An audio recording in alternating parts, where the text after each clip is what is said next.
with Arthur Shappy. Today, Fitton.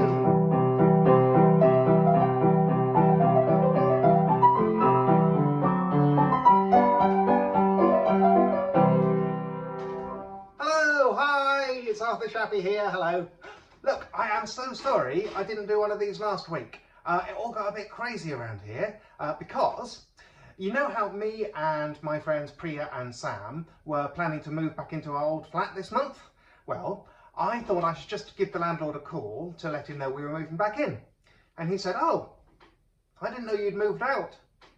And I said, "Yeah, 4 months ago now. Didn't you notice we stopped paying rent?" And he said, "Yes, I did notice that, now you mention it, yes." Because it turns out, you see, I just assumed that if you weren't living somewhere, you didn't have to pay for it. Because there's loads of places I'm not living and I can't afford to pay for them all. But it turns out, if you've been paying rent somewhere, then you kind of have to tell them if you want to move out for a bit. So I said, "Well, why didn't you give me a call?" And he said, "Yeah, I tried that, but," and again, this is a bit my fault, to be honest. When I moved in, on the form, where it said phone number, I put my landline, my new landline, of the flat I was moving into. I remember wondering at the time why he needed me to tell him what it was. So anyway, the upshot is, he's not cross anymore, but there are other people living in that flat now. So we have to find somewhere else. So that's what we did last week. And good news is, we found somewhere. Yeah, and it's brilliant. It's a whole little house. It's not in Fitton itself, but it's in a village just outside, and it's actually on the way to the airfield. In fact, we fly right over it when we're coming into land, which is brilliant, because it means if it's a flight I'm not on, I can wave to the guys.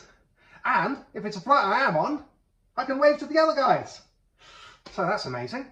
What else? It's just great. It's got a tiny little garden, and it's got a kitchen, and it's got, oh, the only problem is it's got 3 bedrooms, one big one with its own bathroom and 2 little ones. So we're having a bit of a fight about who gets the big bedroom, because no one wants it.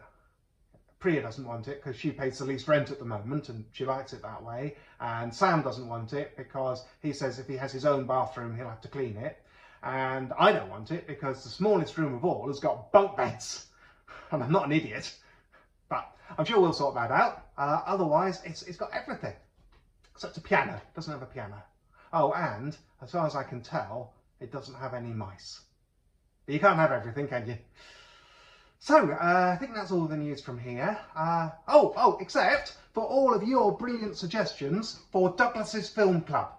Yeah, if you remember from last time, Douglas's Film Club is films with the number 1 less than it should be, for reasons which Douglas tells us are now completely behind us. So it's things like 100 Dalmatians or 11 Angry Men. And these are our favourite ones of the suggestions you put in the comments. So Martin chose Tan Maze, and then there was -1. I chose Martin, not our Martin, but a different Martin, your Martin.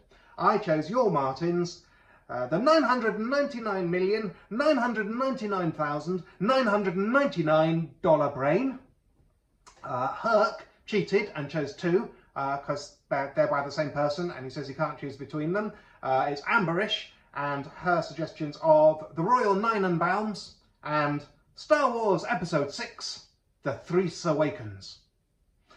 Wendy went for Yithiam's Force 9 from NASA Zero. Teresa chose Ali's Malcolm IX. Carolyn went for Richard's 143 Point Blank. And lastly, and this is Douglas's own pick, and he says it represents his last word on the matter, Valerie's, sorry, wrong number. Okay, bye.